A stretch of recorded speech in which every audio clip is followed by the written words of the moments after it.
Hello my succulent friends, it's me Suze and I'm back with another maintenance video, and today I'm going to focus on this very large pot of beautiful Echeverias.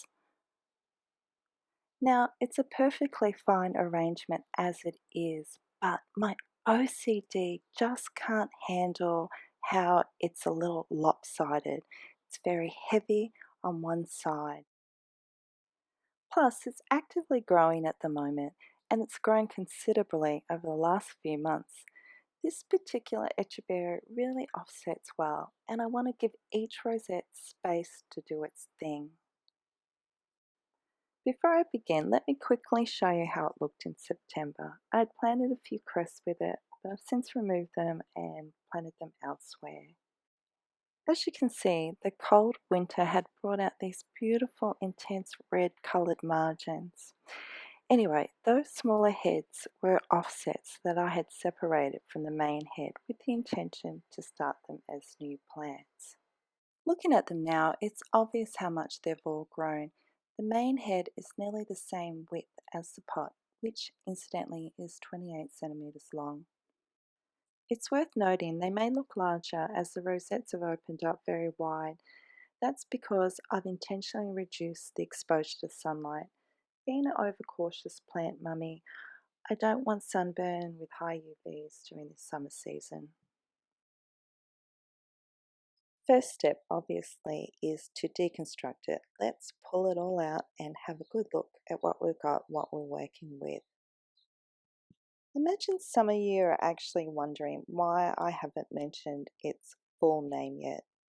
That's because I'm not completely confident what was written on the tag by the nursery is quite correct.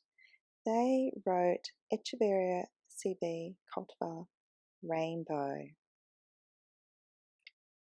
So I got online to do some research and went to ICN and searched Rainbow. I got 2 hits for Echeverias with rainbow in the title. One of them was the Rainbow West, which is the variegated form of the PVN. FYI, I don't have one. They're far too costly for my liking. So the other hit was for Rainbow Sunset, and I did also notice in the listing there was one for Toffee Apple. That got my attention because I asked for help on Instagram asking if people recognized it, and a lot of people said it looked like a toffee apple. So when I clicked the link for toffee apple, I was redirected to the Rainbow Sunset listing. So conclusion there, I think there's 2 names for the same Echeveria. Now, when I looked at the reference pictures for Sunset, I still wasn't convinced it was the same one because the leaves looked a little different. From my experience, the leaves on this one can get a little bit wavy. So I then did a Google search of toffee apple, and these images looked like a better match for me. So at this point, I'm leaning to it being a toffee apple.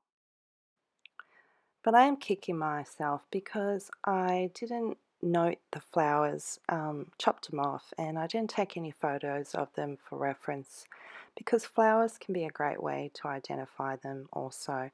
So who knows, maybe you do. I'd love to hear from you if you agree it's a toffee apple, or perhaps you recognize it as something else. I'll insert some photos of it growing in my front garden, and they're growing in the ground, just a point of reference as well. But maybe you've had a similar experience with incorrect tags from nurseries. I personally find it a little bit frustrating when you go to look it up and it's not what it's been identified as. So you should be able to buy something from a nursery and trust that you got what you got, but sometimes it's not the case. So let's move on from this issue regarding its name.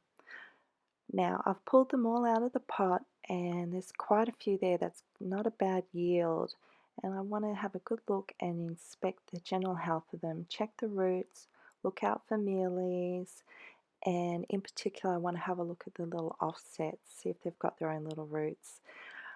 Just like this one here, I'm going to separate those little babies attached to it. I could leave them on, but my objective is to propagate and multiply, so I want them to establish on their own. So this first one I'm working with, I'm detangling the root ball and removing dry leaves, but I'm also having a good look for mealies in the roots, in the soil, and in particular underneath the leaves. All the leaves I like to look at because they can hide in spots sometimes you can't see. So that looks pretty good. And I'm just going to remove those babies now. They've got some nice young roots, which is a good sign that they're ready to, go out on their own in the big bad world. No, you know what I mean. They're ready to establish on their own. Now look what I have found. My first mealy. It's really not that bad. It's just a little web, and I'm just going to dust it into my little waste tray there. It's not like the plant has a total infestation. So I don't really treat it. I just remove it if it's mild like that. This next head is quite a large one. She's quite a beauty too, isn't she?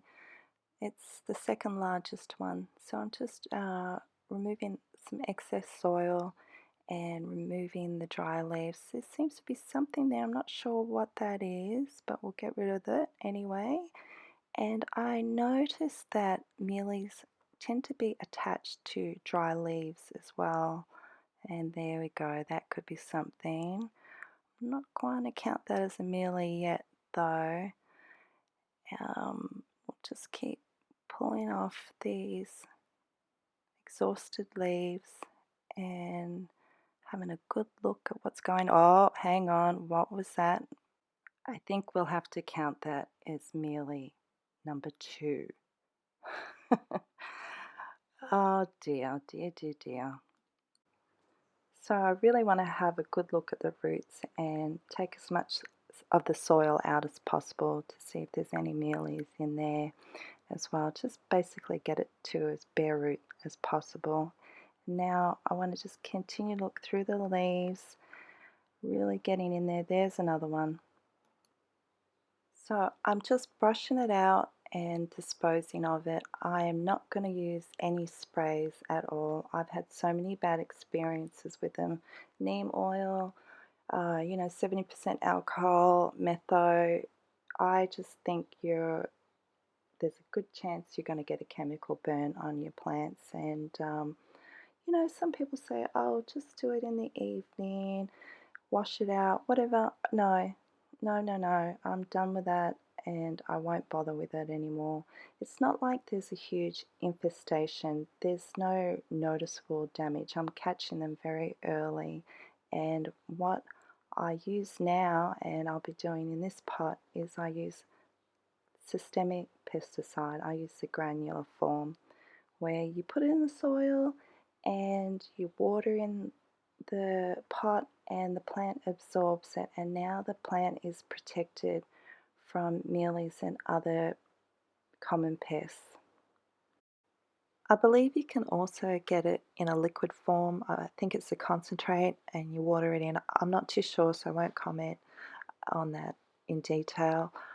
But I do want to stress you need to cut flowers off because it will affect the bees. Maybe in winter you can keep them on when the bees aren't around. If you haven't got on top of this like I am now and you find you've got a pretty good infestation, then I would approach it with a bit more severity, and that is I would just simply cut it out, cut out the damage. I wouldn't even bother with the sprays again. It's not worth your time, and it promotes new growth as well. And then use your granular pesticide. Uh-oh, look at that. This looks like a caterpillar larvae, and I'm so glad that I found it in time because if that had have come out, I'm sure it would have just eaten through a lot of its leaves, and that is horrific to discover. That's more horrific than mealy damage in my mind. Now, I'm still trying to remove all the soil out of this. There we go, there's another one.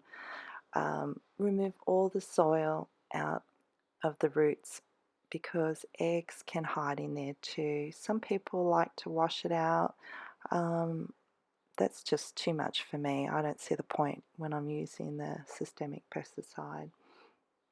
So I'm just getting to the last of it now.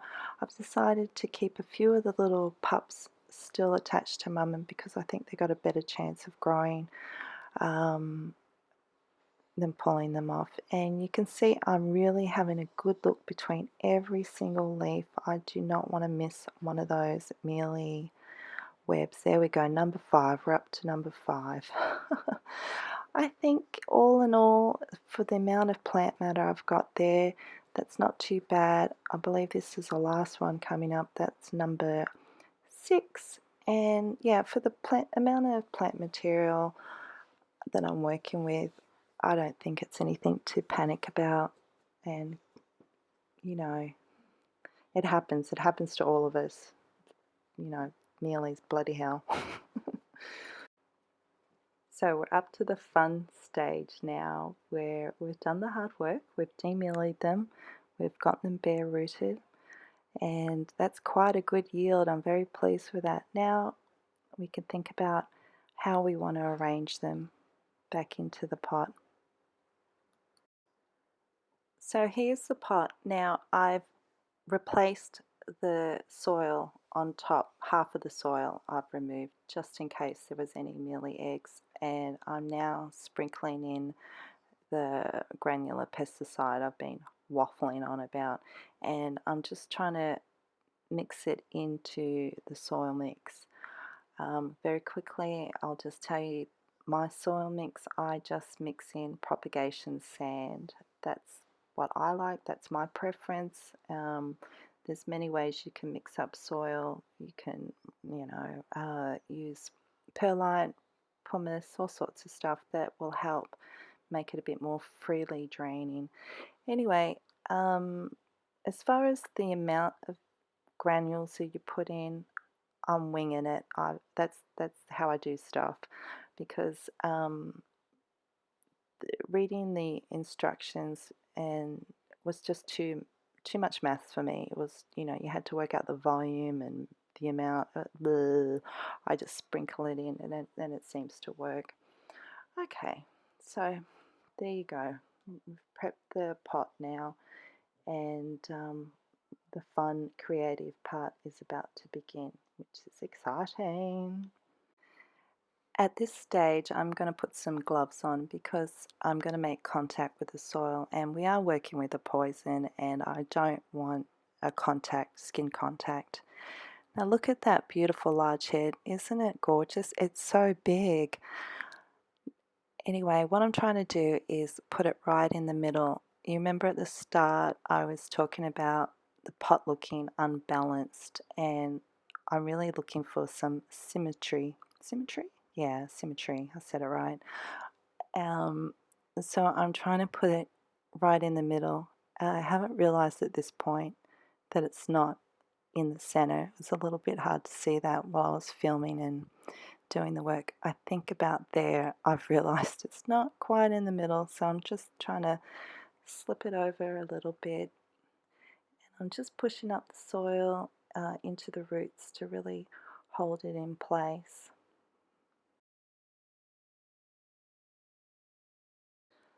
I prefer to put my top dressing down at this stage rather than do it at the end when you've planted everything up. I just find it's a little bit trickier that way, trying to get it all in without spilling the pebbles into your actual succulent heads. So I'm just trying to locate where those little babies are that I left on the main head, so I can just plant the other succulents not too close to them to give everything a little bit of space to grow.